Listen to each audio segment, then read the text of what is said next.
Jo anu jo lamda ne dayahnya bengkel nak dengar.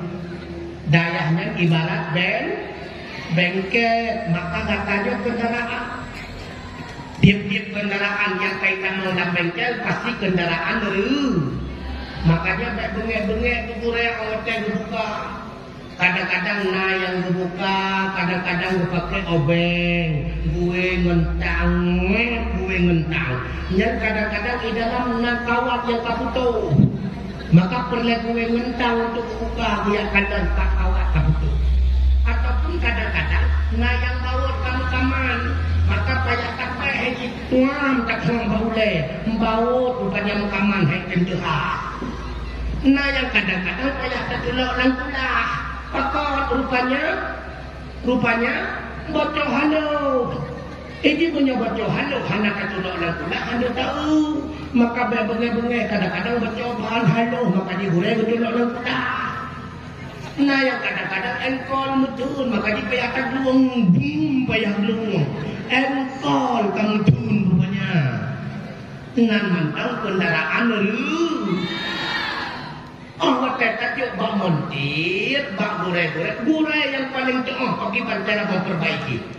Yang penting baik patah semangat dalam menuntut. Nah tadi ngana kun Imam Syafi'i putan pengahli Imam Syafi'i.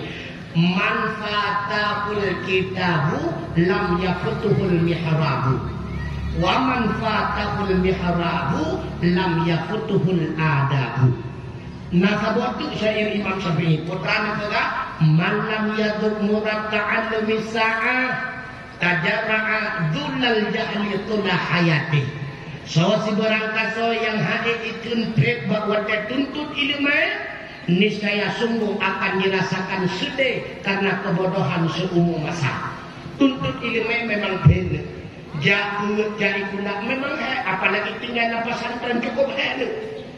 Sabah bilik 8, nah yang sabah bilik 5, macam nah yang bangan, nah yang nuhang, nah yang macam. Berpada pak mendum bayar tu. Apalagi dalam pesantren kita nyono tetap apa-apa. Tengok budak jamaah, le jamaah makan, buat jamaah le jamaah kaih makan kata-kata.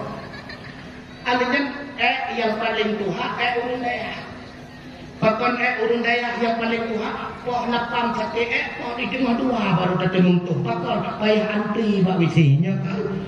Kau tak payah antri. Pokoknya apa tak cumbe kok baru itu turun yang tanya mana.